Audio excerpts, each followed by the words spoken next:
Ladies and gentlemen, real quick intro this week. We talk about Raw. We talk about the plot holes in Raw. We talk about SmackDown.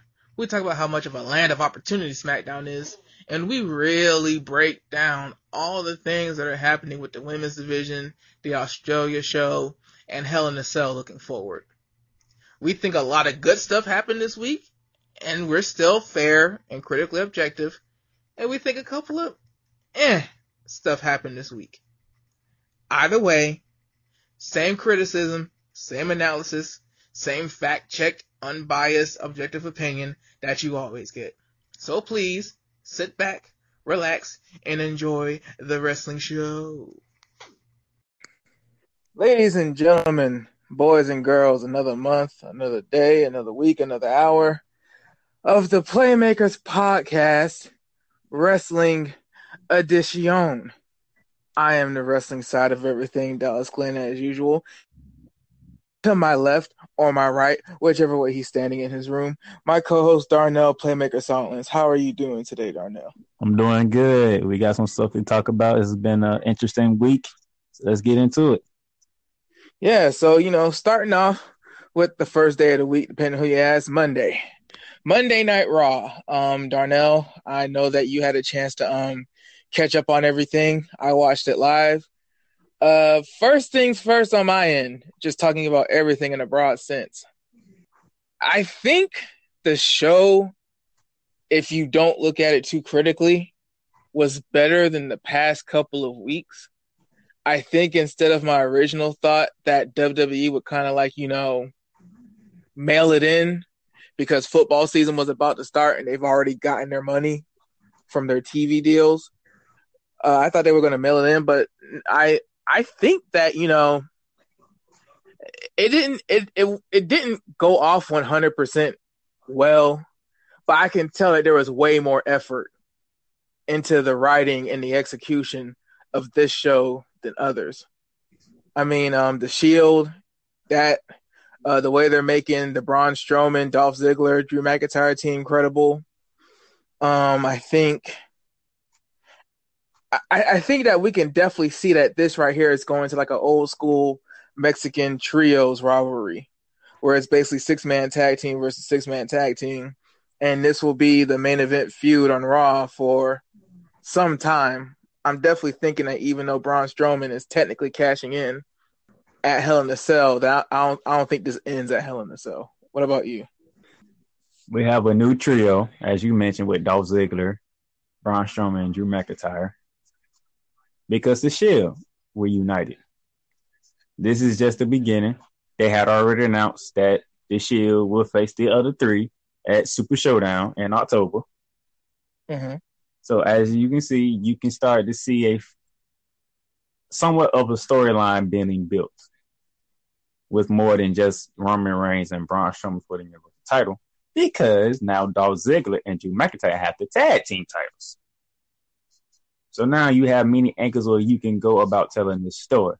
So it'll be interesting to continue to follow along or how WWE is going to move forward with both of these trios. Yeah. So let's just work our way down. I want to start narrow, then work our way out, because there's a lot of things about the entirety of Raw. I want to get the points out the way so we could just talk about the show in general. So like going with Ziggler and McIntyre as a duo, what do you think about them finally getting the gold? I remember when I first saw McIntyre get called up. First, I was interested because usually when people get called up, Ziggler's their first feud to kind of like break them in. But then you heard about the contract talks and everything. You didn't know what Dolph was going to do. If y'all don't know, Dolph has hella side projects. I think he does political commentary on Fox Business or something like that. I know he does stand-up. He does a lot. So obviously, locking him down, I know the Intercontinental Championship run was one thing that was probably a part of that. But now, fairly quickly, literally, he got his rematch, if I remember correctly, at SummerSlam, right? Or did he lose at SummerSlam? He lost at SummerSlam, got his rematch on Raw, right? No, he get his rematch. I think he get his rematch at Hell in a Cell. Wow. Okay, so yeah. So before he even gets his rematch, he's already won another championship. So it's interesting, usually Dolph is the guy that people, come from NXT and beat to gain some credibility. But they put him and McIntyre together first. McIntyre, of course, his debut was kind of delayed because he had to drop the NXT championship to CN because he was going to get called up. Then he hurt his bicep. So coming through with Dolph, I'm glad they gave it a chance and let it run because now, they're the kings of the tag team division. Me personally, I'm sure Darnell will agree. I think this is the kind of tag team you need after having the Deleters of World and the B team as tag team champions. I think this automatically gives those titles the status that they deserve and need to keep being over, as SmackDown has tournament after tournament after tournament to decide number one contenders. I mean, they just put the Raw tag team titles in the main event picture. Yeah, like these titles have basically as much prominence as they had. The last time they had this much prominence, Seth and Dean were champions. Then before that, it was the New Day. Like, it's interesting, man. People forget that the tag team championships are technically world tag team championships. Like, that's the best title you can get as a tag team.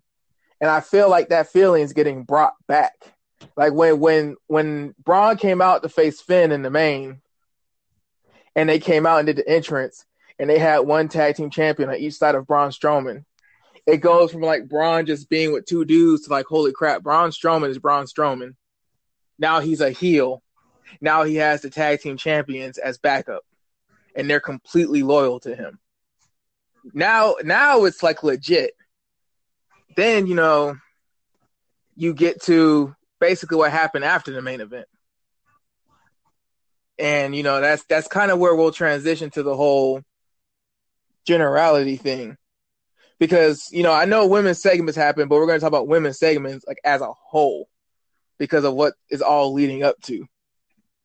What did you think of the opening of Raw? You saw Strowman, Ziggler, and McIntyre in the ring. Pretty much Braun Strowman explaining why he lined up with Dolph Ziggler and Drew McIntyre is mainly because of the Shield. Yeah. The Shield comes out and they traditional entrance through the crowd in Shield gear. Mm-hmm. Baron Corbin quickly sends the locker room out. Yep. Separate all 6 men. Doesn't work. It goes backstage. You come back from commercial break. The Shield's being arrested. So now everybody know how this usually works. When somebody gets arrested at the opening show, you're going to see them at the end of the show. Mm-hmm.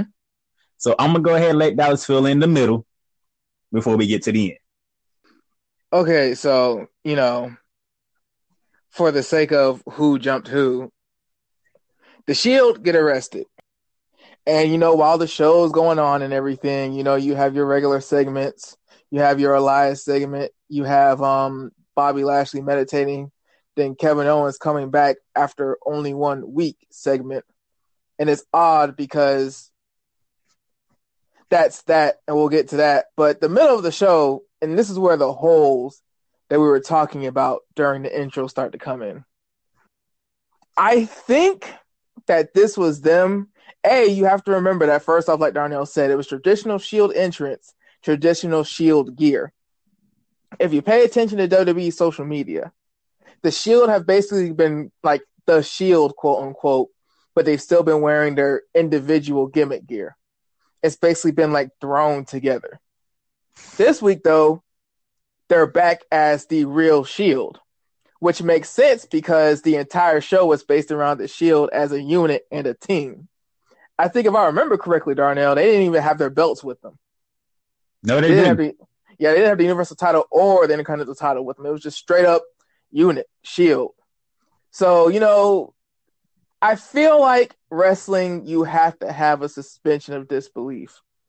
But then I also feel like you have to, you can't tell the fans that kayfabe is dead. you can't get mad at the fans for being smart marks, whatever you want to call them, and then have such a big hole in logic. Darnell, they got arrested on Labor Day. The night of Labor Day. Saw a judge on the night of Labor Day.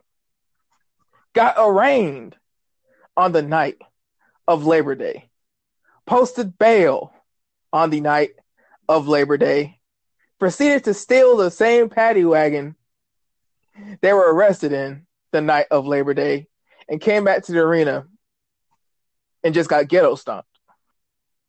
Now, the ghetto stomping part I'm not mad at, because if the Shield are truly baby faces, you know how in American pro wrestling you have to build up a baby face. You have to get sympathy. The baby face has to get beat.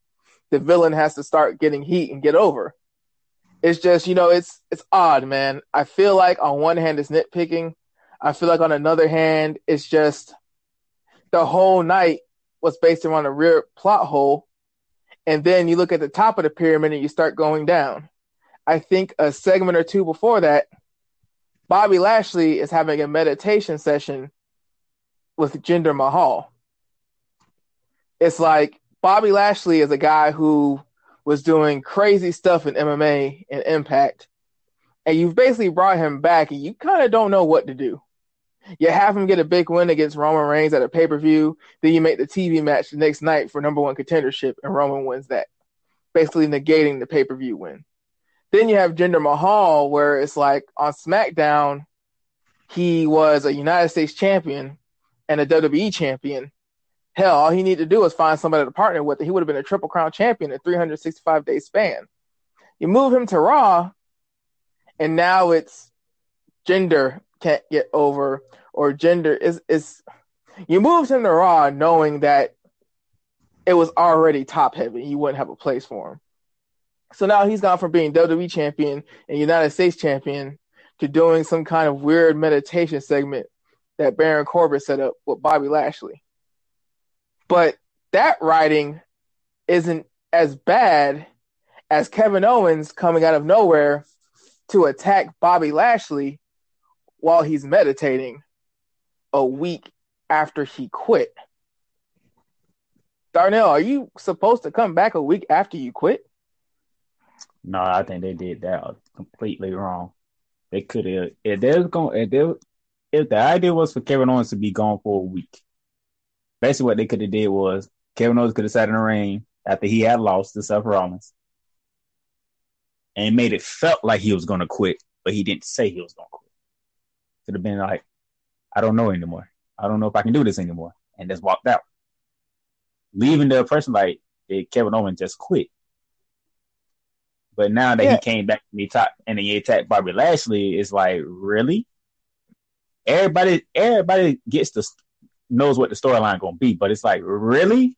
Like, you quit and then all of a sudden you just say, nah, I'm coming back? Just that fast? I mean, they moved his profile to the alumni section and everything. Like, they really sold Kevin Owens quitting. And the crazy thing is, you did it on TV. I mean, imagine if they did some kind of weird breather segment. I would hate if they did that meditation segment during the breather segment of a pay-per-view. But just imagine that they did, because it's not out of the realm of WWE's possibility. Kevin Owens comes out of the crowd during a pay-per-view and does that. It's different. Because now Kevin Owens is coming out of the crowd in a pay-per-view to ruin a segment. And, now you can get it. Now you understand it. Now it's like, Kevin Owens has been getting buried. Kevin Owens hasn't been getting his chances. The rumors or whatever have you. Kevin Owens comes out, ruins the segment of a pay-per-view. That's him as a heel saying, I don't care. You're going to give me what's mine, or I'm just going to raise hell and let loose the entire time. Even though Kevin Owens isn't like a monster big man heel or anything, it's still the matter of fact of like he can be disruptive. Disrupting a pay-per-view is different than disrupting the garbage time segment of a Monday Night Raw, which already has a ton of plot holes. It's and once again, let me say, like, I don't think Raw was bad. the thing that's kind of frustrating is I think this Raw was a lot better than the past 3 or 4 Raws. I think that, the last segment, was great. I think the Shield getting trounced and beaten and pounced, I think that's good. By because every heel on the roster. Yes, because what you have to do, you've basically done this whole thing with Roman.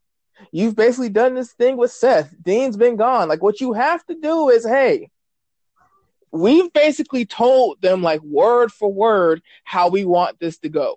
They know that we want Roman to be the top guy, so that means Seth has to always be competing for the Intercontinental Championship because they're not beefing right now. They're both faces. So even though they know how the singles road has to be, that doesn't mean that we have to just give it to them. Maybe they finally realized that after watching how the Brock Roman thing went. So it's like you said with the Kevin Owens thing. We know how the storyline is supposed to go.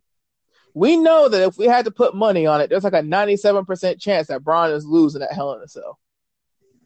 You'd be making a lot of money if Braun Strowman won at Hell in a Cell because nobody's taking that bet. But, Seth Rollins, it was legit. I hope he's okay. Seth Rollins gets opened up on his arm after getting thrown into the paddy wagon. Roman and Dean just keep getting suplexed and thrown and slammed and everything. Braun Strowman hitting everybody with steel steps. Even got Drew Gulak coming out. You got Mike Kanellis coming out, getting in on some of it. I mean, dude, you had people getting TV time from out of nowhere, and you had literally everybody getting licks on the Shield. It was good. It was perfect. It pretty much looked like it was a setup. Like they knew the shit was coming back. So everybody go get the Shield when they make. Exactly. Like you're a step ahead of the Shield. They're supposed to be the tactical geniuses, and you are a step ahead, and you're brand new in this. It's one of those things where, like, you look at Becky Lynch, and despite everything, even the segment they had not this week but last week, where Becky and Charlotte got into a scuffle or whatever. I mean, like it is definitive. It is definitive. You have the segment where the lines are blurred and everybody's debating. Then the next week they turn Braun heel with the end segment. But even then it's kind of still sort of blurry because it's like, okay, but you just 3-on-1 him and you're supposed to be the white meat baby faces. Then this week it's solidified. Whether you agree with it or not, whether you're mad at it or not, WWE picked a side and they're sticking with it. That is how you truly turn somebody heel, because what I liked about this from Braun Strowman's perspective is Braun Strowman is a monster. He doesn't need help. But you're turning him heel, and he got the entire heel locker room to help. What is more heel, villainly, and dastardly than not needing help and still taking it because you don't want to get your hands completely dirty? You're literally the silverback of the entire roster, and you still got hordes of people doing your dirty work. That is how you stick with it. That's how you do something and let it know this is what we mean, this is what we're doing, deal with it. That I can respect.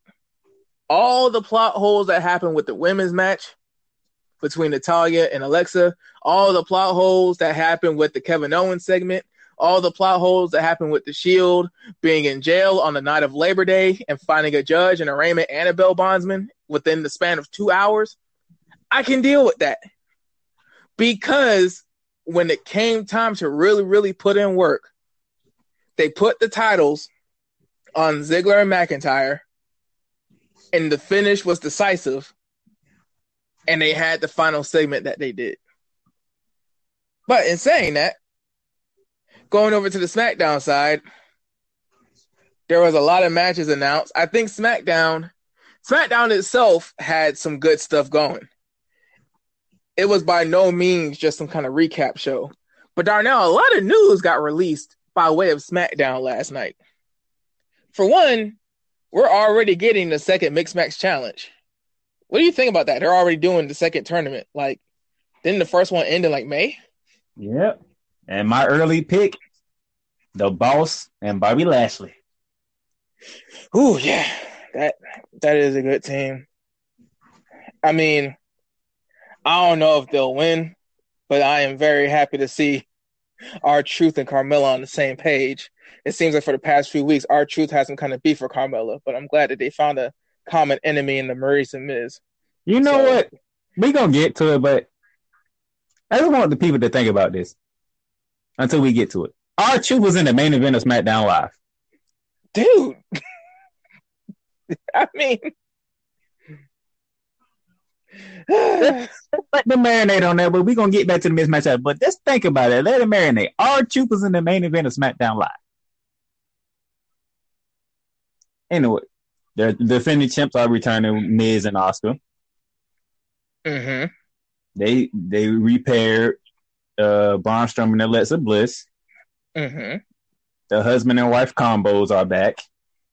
So, Mismatch Challenge did very well first go around, and they felt like it might be a good time to bring it back. But like I said, my early pick, I'm going with Barbie Lashley and Sasha Banks, man. Oh man, dude! If I had to choose somebody else, it would. I'm sorry, but you put the Queen together with the phenomenal one. Whew. Oh man, that right there, that is interesting to me because last year it was Bobby Roode and Charlotte, and I think they were being kind of corny and going with the fact that they both wore robes, and they were both basically facets of Ric Flair's character. I'll let that sink in. The SmackDown Women's Champion is paired with the WWE Champion in a mixed tag team wrestling tournament. You have to remember that even though WWE is sports entertainment and all that good stuff, just suspend your disbelief for a second. The World Heavyweight Champion in the men's division is tag teaming with the World Women's Champion in a wrestling tournament. The defending champions of last time's tournament are in the tournament. The runners-up and probably the most favorited team to win at the time, and Alexa Bliss and Braun Strowman, are back in the tournament. I mean, dude, it's interesting to me because mixed tag team wrestling, I don't think there will ever be a mixed tag team championship. But the fact that it's this tournament, it's on Facebook Live, and it's like dream matches all the time. Because you literally get these dream teams. Season 2 looks very good right now. Oh, yeah, it looks great. I mean, I'm probably going to binge watch the stuff I missed in Season 1 to catch up. But it's interesting that, I brought up the Big Smash Challenge on purpose. Because what I got was it seemed like this episode was focused around the rivalry going on between Brie and Daniel Bryan and the Miz and Maurice. It seemed like roundabout some way, besides the tag team tournament final, well, not final, but tag team tournament match between Rusev Day, Usos, and Sanity. Shout out to Rusev in English. I know, it kind of sucks because the bar has already been announced to have a match at the Australian Super Show, but maybe that isn't a spoiler alert. Maybe that means that Rusev Day might get this rub. Because when you think about the Rusev Day storyline, man, they've actually been putting a lot of time on Rusev Day if you really look at it. The whole Aiden English being kind of like a thorn in their side on accident. Then he finally comes through and helps them, and they all reunite and everything. Now, they beat the Usos and Sanity in a triple threat match. In another tag team tournament, dude, I mean, Sanity and Usos, as far as cohesive units go, that's pretty good for a team that was arguing just a month ago. I'm hoping that goes somewhere. Because it would suck if they just built them up like this just for the bar to have somebody credible to beat before facing the New Day. Speaking of which, are Rusev Day faces? That is a very good question. That's a damn good question. I don't think WWE had a intent of them being face. I think they had a intent of them being heel, but the fact that you can't deny the reaction they're getting, they just in the middle. It's like whatever the fans do with y'all, let's just go with it. Yeah, because, I'm not saying Rusev is a throwaway character, but, Lana as a wrestler and Aiden English kind of are. So I feel like, creative already has a thing where it's like, well, Rusev is Rusev, but you guys are kind of just here. So even though we like Rusev to be a heel, with you guys, it's kind of eh. I feel like they have the luxury, and I say luxury because when you really think about it, sometimes you don't want the writers to know what to do because it seems like that's when the writers actually give the wrestlers and superstars freedom to actually make it work. Dude, they're making it work. This started out as Aiden English being some annoying lackey and fanboy. Now they're a win away from getting a World Tag Team Championship match against a team where it's equally goofy. But you also have to remember, Lana, when she's not wrestling in mixed tag team matches or women's matches, still functions as Rusev's manager. So what an interesting thing is about if Rusev Day wins, you go into that match at Hell in a Cell, you have 2 members of New Day on the apron, 2 members of Rusev Day on the apron.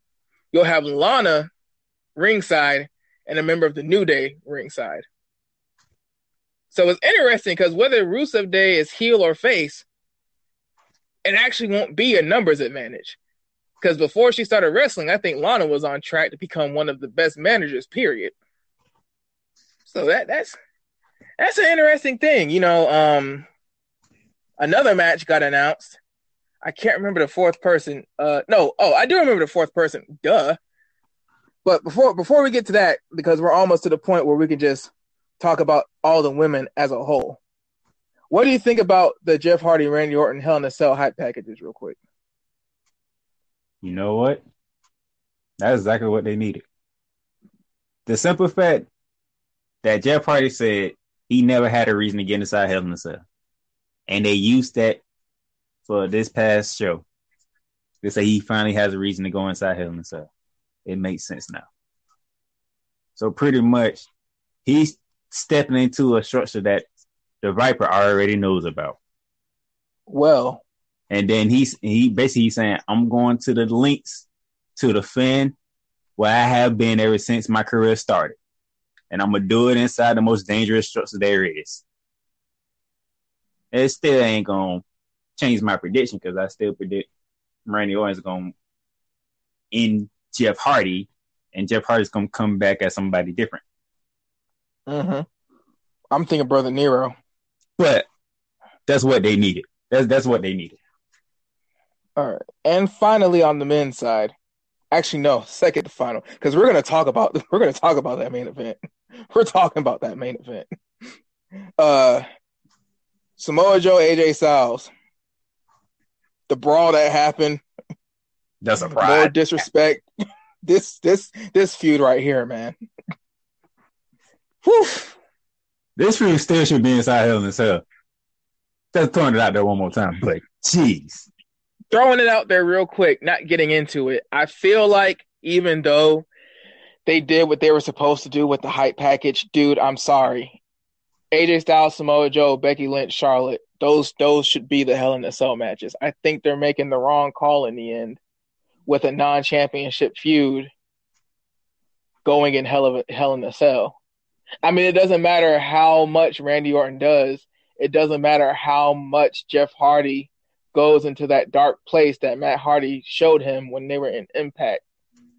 The feud started when Jeff Hardy was in a championship feud. The championship feud ended at SummerSlam at the end of August.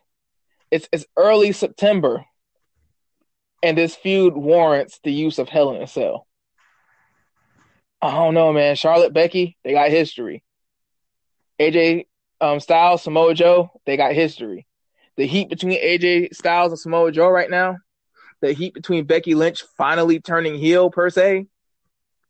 I don't know, man. Those are the ones where it's like, when you think of what Hell in a Cell is supposed to mean, when you think of what the finality that Hell in a Cell is supposed to deliver, I don't know, man. I'm thinking it's the wrong call. I'm still thinking that Samoa Joe, AJ Styles needs to be in the cell. Man. But time is clicking close because, it's this. We're going to pass through this week. Then Smack. Would you agree with me if I say AJ Styles got the upper hand this past Tuesday? Because Yeah. Samoa Joe was doing his promo with the thought of AJ Styles is with you, Wendy. AJ Styles pops up on the Jumbotron, and next thing you know, there's AJ Styles in the arena. I mean, it was raw how they did that. It was good how they did that. Like, dude, I'll call a spade a spade. It's like I said before, man. Like when WWE does something right, dude, you have to give it to them because when they do it right, they do it right. Braun Strowman's heel turn so far, right. This feud between AJ Styles and Samoa Joe, right. Dude, the only complaint I have about this feud is that it deserves Hell in a Cell. I'm curious to see that if this match doesn't get a Hell in a Cell match within the next 2 shows on SmackDown, I'm curious to see how they're going to end it. Because even AJ Styles, Shinsuke Nakamura got a last man standing match. Like, even that match got a last man standing match. So, I mean... It has to be in a match that determines a winner. That's what I'm saying. Like, you know, if the past feud got a specialty match, what is this feud going to get? I think the question is how long do they want this feud to go on? I think that's the question. I mean... Because we already know they're going to face each other in Australia. So we talking October at the very least October. Yeah. Which is kind of a cop out by WWE, but I think they do need to kind of sort of do what, like, I think the Australia show is still a glorified house show, but I think what they're doing is they realize that they're doing the all women pay-per-view. No. And I don't know whether they're doing it on purpose or whether they've actually thought about this. No. But when you think about, go ahead. As we about to finish this SmackDown with men's and stuff, allow me to apologize for us because we did overlook something on Raw that should never have been overlooked. Shawn Michaels came back, and to the surprise, The Undertaker showed up. And you can, if you was watching at home or you was at the ring, you can feel the intensity between them two. It almost felt like, can y'all just go at it one more time? Please, let's go at it one more time. How did you feel when you saw The Undertaker surprisingly showed up on Raw? Dude, The Undertaker showing up really isn't what did it for me. What did it for me was the whole promo felt like Shawn Michaels was almost asking permission to wrestle again. Like, if you really pay attention to the words that were being said, Shawn Michaels said that he stayed in retirement out of respect for The Undertaker. And The Undertaker basically called him kind of sort of a baby or a coward and said that he wasn't saying retired out of respect, but because it was basically out of fear. What got me the most was Shawn Michaels was asking somebody permission to wrestle. And, you know, some people want to speculate and ask if this is leading to Shawn Michaels versus The Undertaker for WrestleMania 35. And I'm thinking to myself, like, wait a minute. If that's what you guys got out of that, you're too cynical. WWE has beaten you down too much. Why do those two have to wrestle?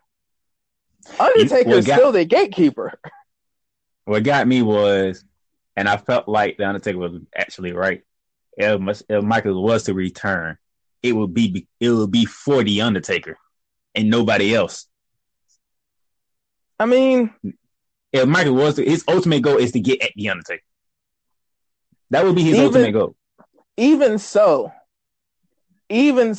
I feel like there's a difference between coming back for The Undertaker and a WrestleMania 35 match with The Undertaker.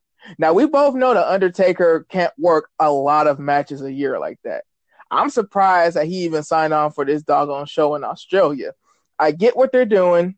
New Japan and Ring of Honor are coming on their heels. They need to do a big move. I get it. But the fact still remains. It's like, my thing is, WrestleMania 35 match, that sounds like a one-off to me. If Shawn Michaels is asking permission and The Undertaker is basically saying, like, you know, you're only going to come back to get back at me, my thing is, Undertaker doesn't have many matches left. He's already lost at WrestleMania twice. we've basically went ahead and opened the door for, if the story warrants it, if the person on the other side needs it, Undertaker can lose that match. Now, I want people to think about something real quick. As 2020 moves closer, so does the reopening of the XFL. Vince McMahon has already opened a subsidiary. He's already put the money forth. He's already done big deals like the SmackDown deal to get funding for this thing. When the XFL comes back, obviously he's going to be spending more time on that as he tries to compete. He says he's not trying to compete, but it's by nature he's going to be competing with the NFL and the AFL and the CFL. Hell, even the tail end of college football. He'll be competing with all that. This doesn't mean that Triple H will fully be in charge, but it does mean that he is going to have more corporate responsibilities. As The Undertaker gets older, and he's definitely on the tail end of everything, WWE is going to need that spectacle performer. There's been a lot of dream matches that people have always wanted. I haven't read any Shawn Michaels interviews lately. I haven't listened to any podcasts of Shawn Michaels lately. I don't know the man personally. All I know is the way they wrote that promo. Yes, it was to promote the match between Triple H and The Undertaker in Australia. But, dude, you can't watch that segment and tell me that Shawn Michaels doesn't have more than just a one-off at WrestleMania in him. Darnell, did you see the man? The man looks like he's in better shape than he was when he retired. He looks good. He looks damn good. I mean, dude, like he's got the veins still in everything. When you think of Shawn Michaels' style, yeah, he had the flying elbow. Yeah, he had the springboard moonsault to the outside. But I mean, Shawn Michaels is the greatest worker of all time. Let me speak for some people, because I know a lot of people, when they seen it, they went the WrestleMania route, right? Mm-hmm. They can do that early, because I guarantee they do that the Royal Rumble. I guarantee you, if you gave them a choice between Undertaker and Shawn Michaels or Undertaker and AJ Styles, most people gonna fall for Shawn Michaels and AJ Styles. Yeah, that's what I'm getting at. That's what I'm getting at. Shawn Michaels doesn't have to wrestle full time, but dude, you got Shawn Michaels, AJ Styles. Who's another one? I mean, you don't want to feed him to Roman, but Shawn Michaels, Seth Rollins. Hell, Shawn Michaels, Dolph Ziggler. That's what I was just about to say. Shawn Michaels, Dolph Ziggler. Basically, that could be the match where Shawn passes the torch. Shawn Michaels, Dolph Ziggler would basically be this generation Shawn Michaels, Chris Jericho. That match would be crazy. Because when you think about it, Dolph Ziggler and Drew McIntyre are basically this generation Shawn Michaels and Diesel. Like, I already know 3 matches. 3 matches, and Shawn can still cut a promo that he can have after Undertaker. And AJ's on SmackDown, Seth and Dolph are on Raw, so you already you'd have to do the story building anyway for it to make sense. I'm pretty sure AJ's gonna drop this feud. He has to. It's been a good run, and you don't want it to get stale, especially when you have such a hot heel like Samoa Joe. So if you do this thing early enough, because that feud has legs between Joe and AJ, you do this thing right. Do that match at like Survivor Series or the Royal Rumble.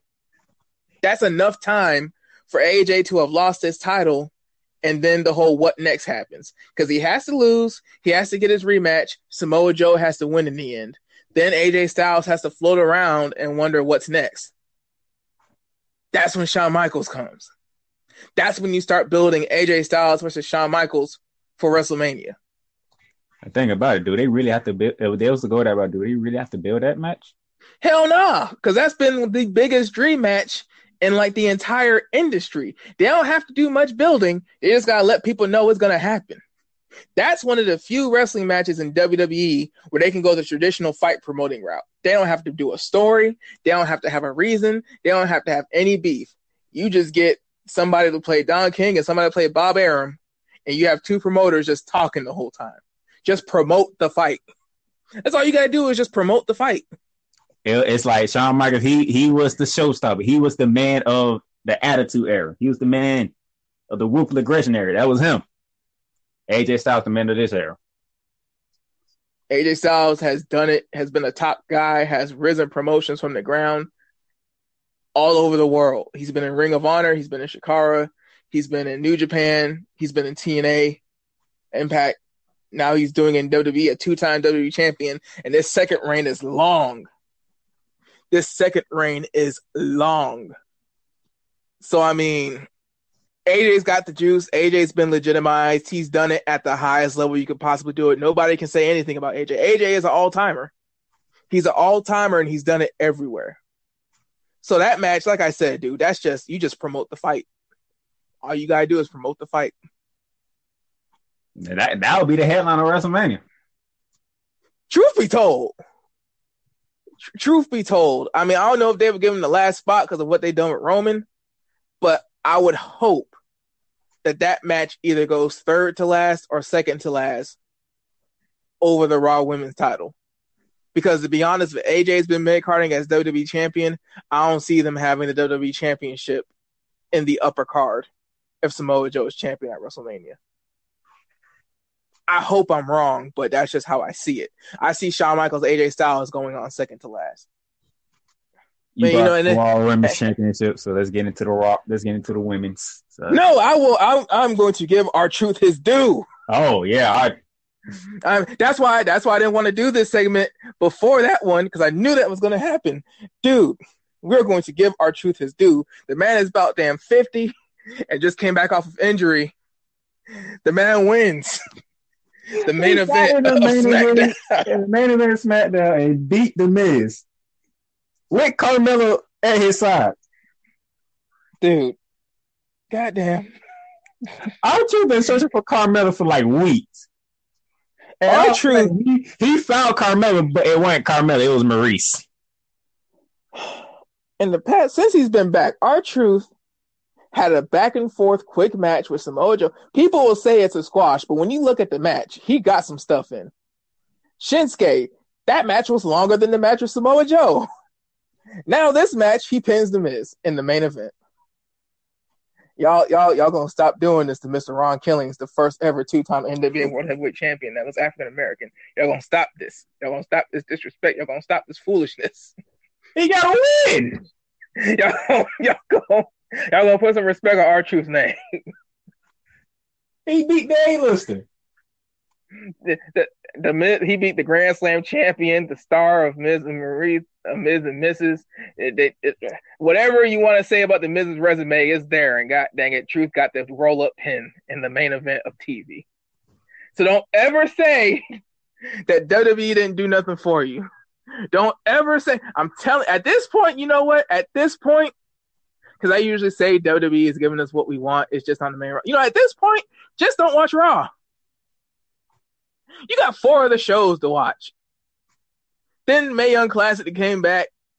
Then NXT UK is coming, and now the Mixed Match Challenge is coming. You got 7 other shows to watch. Just watch football on Monday or something. I don't know. When you look at the diversity of SmackDown's booking and the diversity of SmackDown's roster, I mean, come on, man. If Bobby Roode and Chad Gable were a tag team on SmackDown right now, they'd probably be number 1 contenders. It's amazing. This would never happen on Raw. This would never happen on Raw. Dude, Jinder Mahal was WWE champion, and this past week on Raw, he was leading a meditation segment. Surely because he's Indian. I don't know, dude, but this flows now because of the nature of the feud between Daniel Bryan and The Miz. We can seamlessly transition into talking about the women's roster and the moves in the women's division. Brie Bella, Daniel Bryan, Miz, Maurice. What are you thinking about that feud so far? Oh, it's getting good. Because the Miz just got embarrassed. Twice in the same night. Matter of fact, twice in the same segment. You called out Daniel Bryan. You say he was scared and all this. You find yourself in the main event against R-Truth. who you carried as a tag team. Brie and Daniel decided to show back up. You get pinned by R-Truth. Not only do you get pinned by R-Truth, now you find yourself in a brawl with Daniel Bryan and Brie. Then your helps come, and for a while they was doing something, but at the end of it, you looking at your help, both being put in the yes lock while they looking directly at you, staring a hole through the both of you. Oh yeah, I expect on Tuesday the Miz and Maurice will respond in kind. And you know this right here, real quick before we go straight to the Andrade Cien Almas and Zelina Vega. First off, I can't remember. Are they in the Mixed Match Challenge? I don't think so. Dang, I have to double check. If they aren't, that's a bad move. But really, what do you think about? I think Zelina is a better wrestler than Lana. But then again, she has somebody like Cien like helping her out. Not saying that Rusev isn't a good worker. It's just Cien, he did it everywhere. Like, what do you think about those two as a mixed unit? Because Zelina's wrestling a lot more now. Man, she was a wrestler when she was at NXT. Yeah, but it seemed like they were just going to keep her as a manager when they first got on. That was roster. That was the confusing part for him. Like, but she was wrestling at NXT. She just gonna become a manager all of a sudden. Like, we're not even gonna test her in the ring. Then they finally started testing her in the ring. I said, all right, now I don't have nothing to say now. Yeah, because I knew she was like Lana. She was a straight manager in NXT.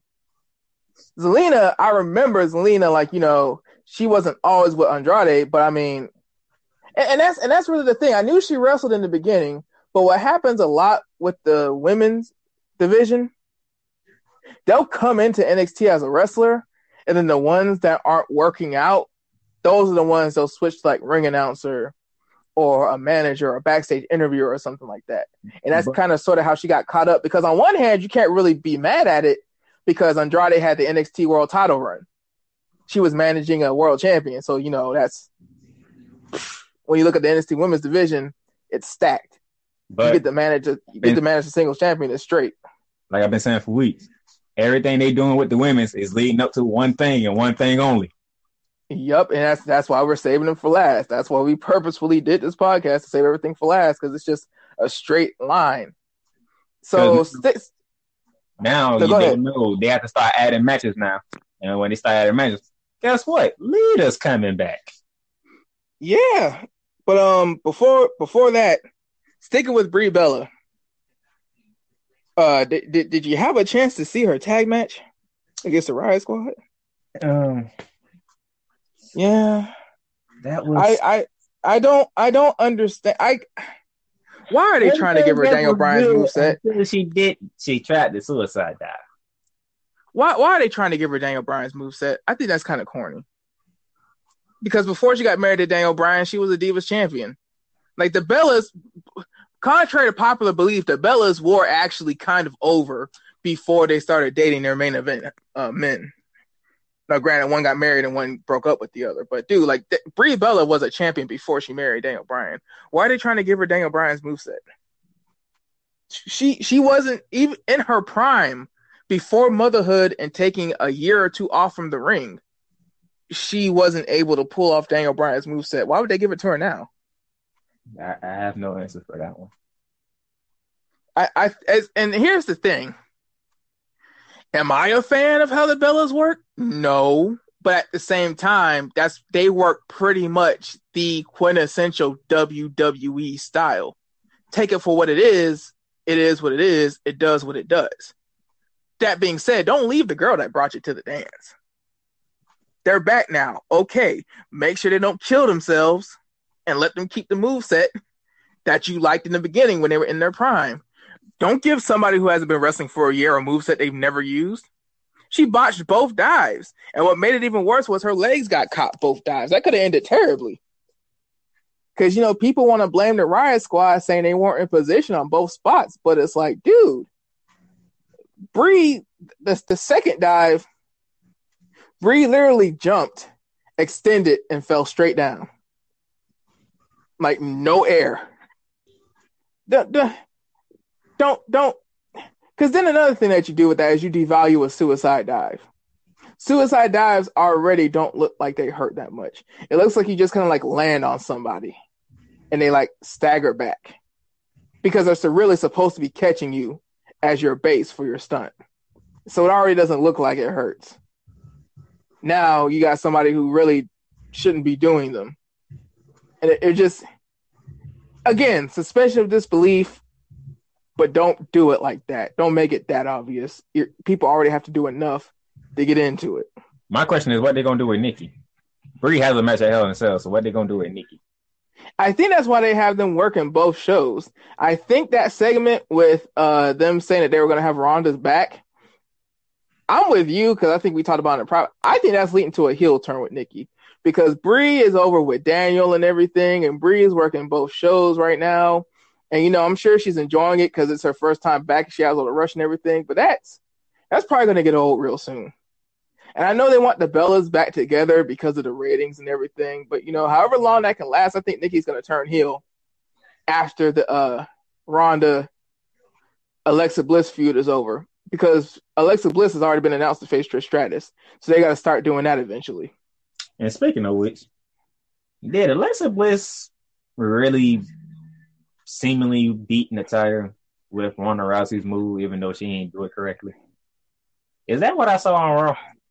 This is the thing that I tried very hard to earlier this episode not to bring up with the plot holes because I didn't want to get into it until now. Natalya is a heart. She's a true blood heart. She's the daughter of Jim Neidhart. She's in that family tree. She didn't marry into it like Tyson Kidd. Like she's a legit heart. She is a technician. She's always been a technician. She's probably the best technical wrestler on the women's roster. Yes, she's better than Becky Lynch when it comes to technical wrestling. If it really came down to it, she's probably miles better than Charlotte. Natalya got beat with an armbar by Alexa Bliss.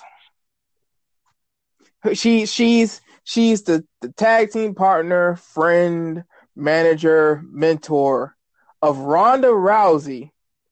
And she got beat with an armbar by Alexa Bliss. Darnell, how do you digest that? Because there's a sports entertainment way of looking at it, and there's the pro wrestling way of looking at it. And to be honest with you, I think I can't understand it from either perspective. What did they promise Natalya? You cannot tell me they didn't promise Natalya something for her to lose to Alexa Bliss with an armbar. I mean, what makes it even worse is she came out to the match in a Hart Foundation jacket. It's like she's okay. So you're basically trying to be corny as hell, and have Natalya basically be like the lone descendant of the Hart Foundation that can still wrestle. And dude, that's lame. That's so lame. You have her come out in the Hart Foundation jacket and everything. I mean, she still has Bret's music. It's not a remix. It's verbatim Bret Hart's music. She's a heart. And she's also an armbar from somebody. Darnell, what is Alexa Bliss's in-ring style? How would you describe her in-ring style? All I have is dirty. She's dirty. She's like a dirty fighter. But that's not really necessarily a style per se. I get I get the idea. I can see what they were trying to do, but they picked the wrong person to do it against. What was the point of? I know Ember Moon was there because Natalya was in bereavement, but dude, you've already had Ember Moon be a Ronda Rousey's partner and friend for a week. Speaking of Ember Moon, they did my girl so wrong. Yeah, you put her in a tag match with Dana Brooke against her life. It's like, you know. What did Ember Moon do to deserve this? It's one of those things, you know, I think I have a theory, Darnell. I have a theory. Let me know if you think it's wrong, if you agree with it, if it has some credibility, if it makes some sense to you. Despite NXT being on the network, despite NXT putting on better pay-per-views, than the main roster. Despite NXT signing the biggest stars in independent wrestling and international wrestling, I'm thinking that they still have the mindset that NXT is like FCW or OVW that's like barely televised and nobody ever watches it. Like, I think they have the mindset of where it's like it's developmental, nobody cares about it, nobody saw you when you were in developmental. So when you come on the main roster, it's a completely different audience and you're starting off from square one, like nobody knows you and knows what you've done before. I'm thinking they're treating NXT like FCW and OVW, even though it's clearly different. Because that's the only explanation I have for Asuka and Ember Moon and Shinsuke Nakamura, Finn Balor, etc., etc., etc., etc., etc. I agree with you, but the fans show that they do know who these NXT people are. I think it's just, all right, you coming up, it's a larger crowd. They may know who you are, but you still have to start over. Because the fans have proven they know when they call these people up, they know who they are. That's why it's kind of been about outrage when Asuka can't get the women's championship. Shinsuke got to be reduced to the United States championship. The fans know who they are. WWE has the mindset of it don't matter. You still got to start over because you just came up. This is a whole new roster. It's a whole new set of ideas somewhere like that. Yeah. I think it's one of those things where WWE is always ahead of the curve, but you can just tell sometimes they're so big and nobody can really hurt them at this point that they still don't catch things as quick. And by the way, for everybody that be making these YouTube videos and stuff, guess what? Asuka is back. Yep. Her and Naomi are going up against the Iconics at the Australia Showdown. Even though they announced that match for the Australian Showdown, I'd be surprised if that doesn't make the pre-show for Hell in a Cell.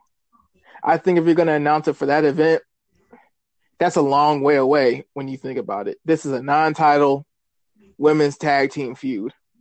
I'm thinking if they're announcing a match for that far away, they're going to have a match at Hell in a Cell. Because I don't think this thing is going to be able to last if they just keep it on TV. I just had to throw that out there because I got seeing these YouTube videos and they're trying to figure out, oh, Asuka quit because she don't like what's going on, stuff like that. She's back.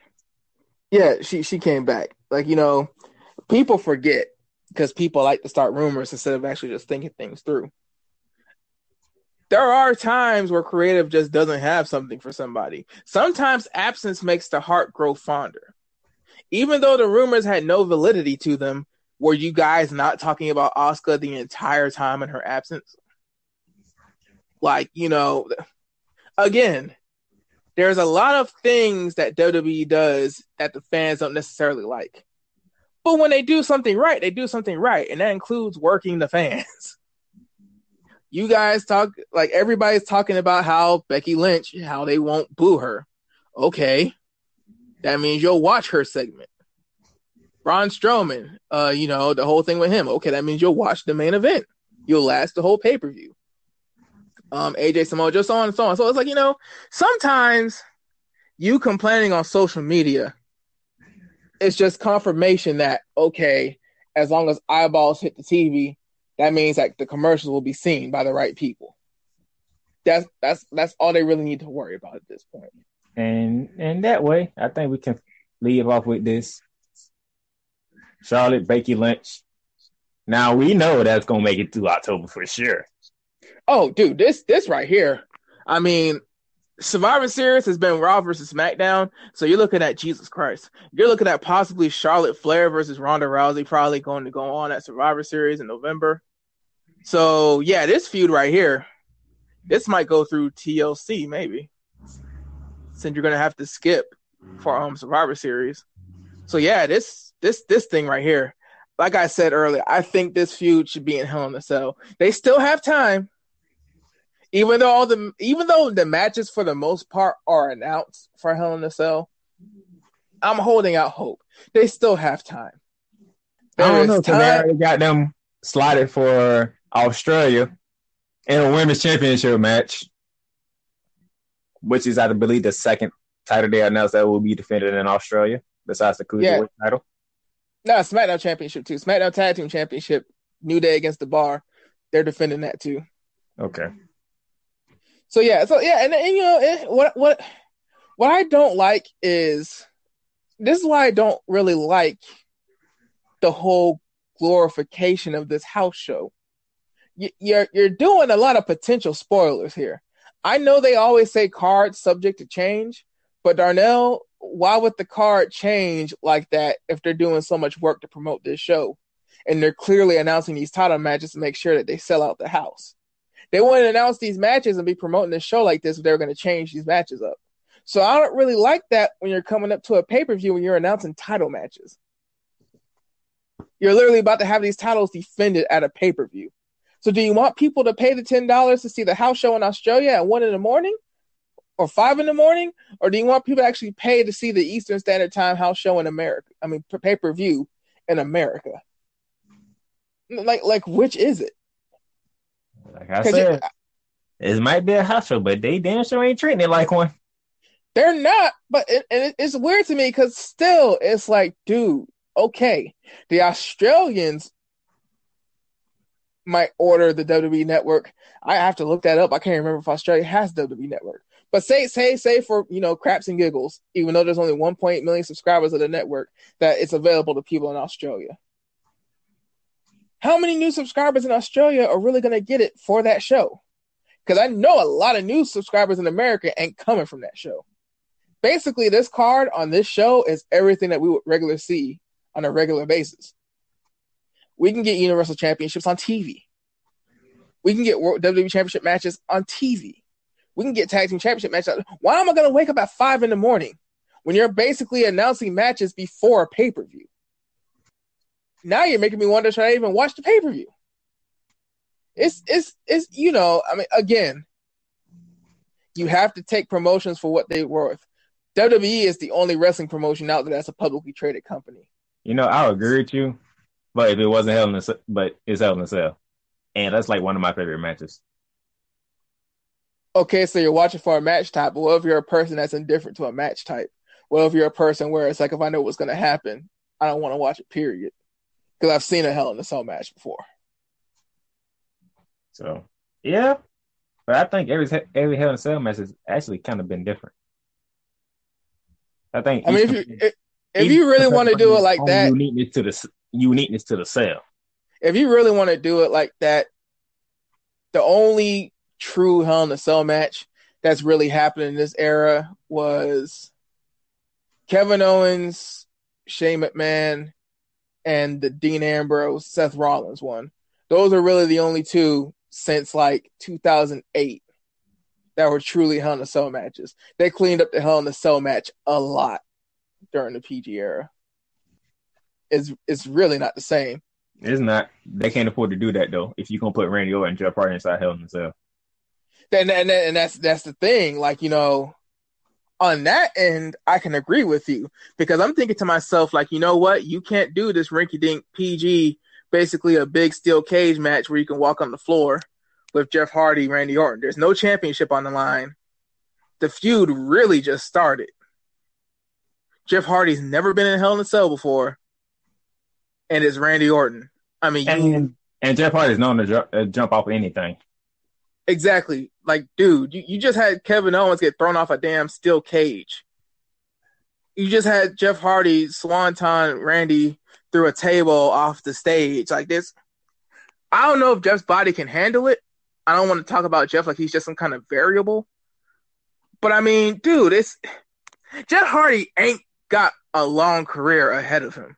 He's more closer to the end than he is the front. This match has to steal the show. Randy is a heel, which means he can go all out with his character and everything. Jeff Hardy is a daredevil babyface who is clearly transitioning into a different character, a more extreme character.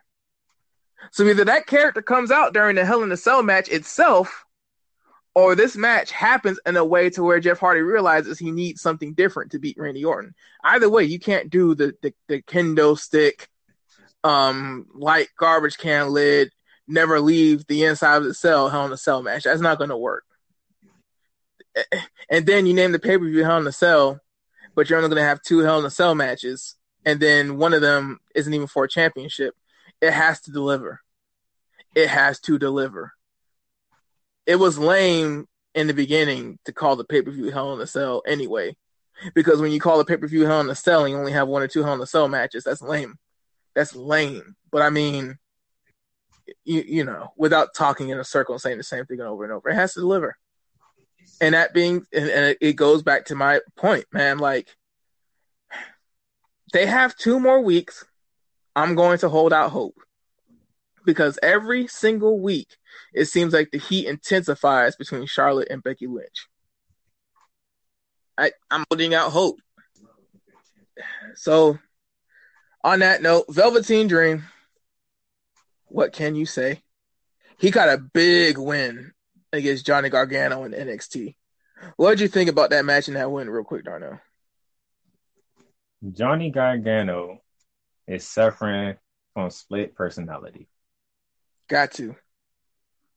There's Johnny Wrestling, and there's Tommaso Ciampa. Mm-hmm.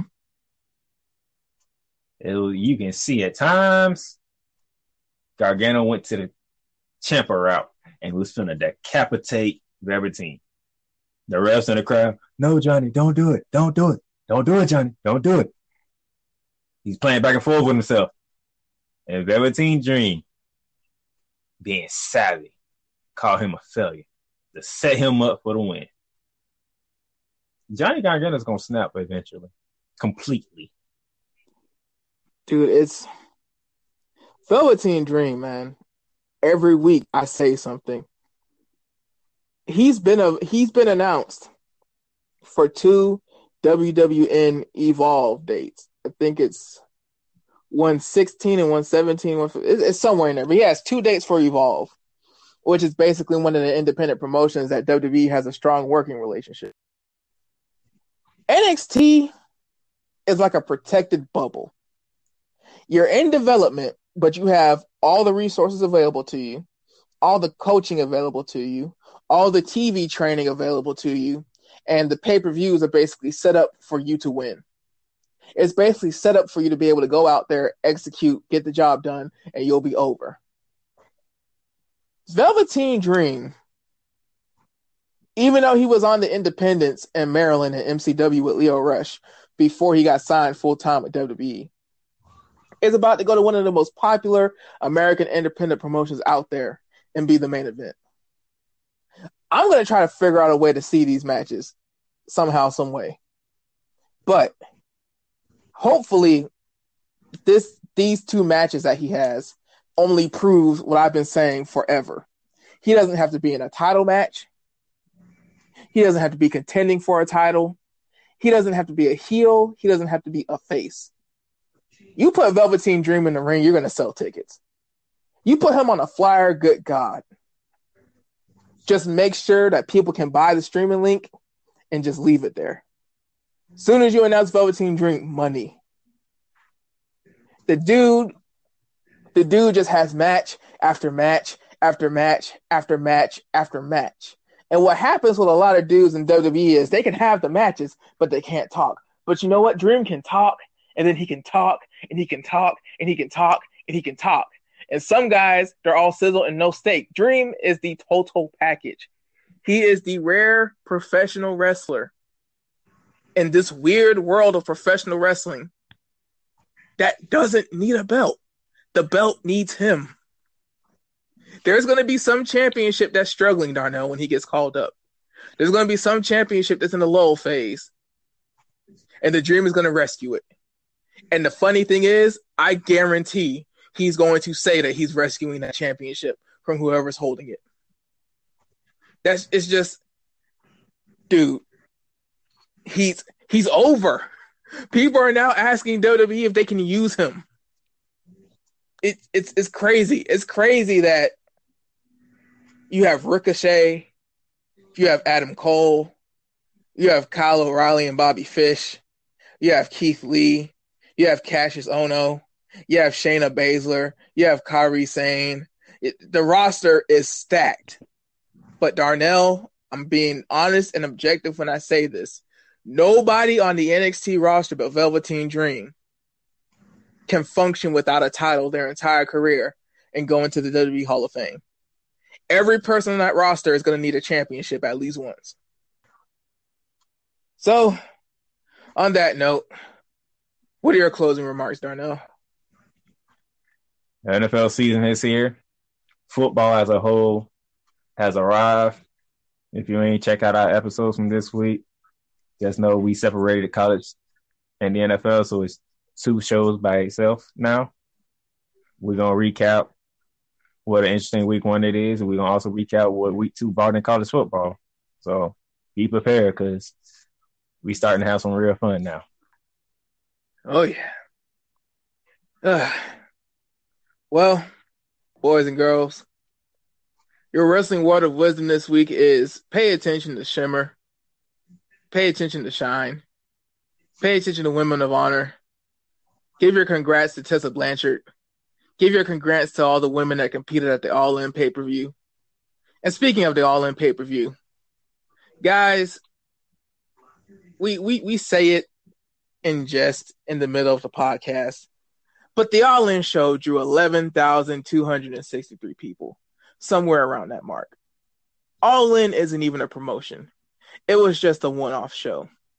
It had the NWA's World Heavyweight Championship on there. It had the Ring of Honor World Heavyweight Championship on there. It had superstars from Mexico, the United Kingdom, Australia, the United States, Canada, the whole 9. It had everything you'd ever want. I say that to say this. There is something for everybody. And because there's something for everybody, you guys got to stop this whole but it wasn't WWE thing. You guys got to stop this whole so-and-so XYZ and it's still more over than Roman Reigns. Guys, everything is about preference. There wouldn't be a professional wrestling industry if it wasn't about preference. Because I'm going to tell you right now, whether you like it or not, you need to hear this. If everything was about who was the best, if everything was about who had the most money, if everything was about who could run a business the best, there would be no professional wrestling industry because WWE would have ate of them all. WWE would have to sign football players and MMA fighters and boxers and everything because there would be no indies for people to wrestle for.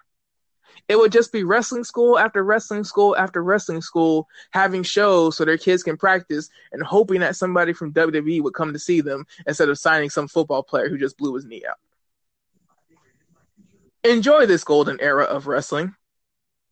This is as close as we're going to get to the territory days. Guys out here are able to eat. And if these guys on the independents decide that, hey, WWE would be a better opportunity for me and my family, WWE would be a better chance for me to grow, WWE is perfect for me because I can get paid and I don't care about if I win the WWE championship or not because it's not real and they're all fake.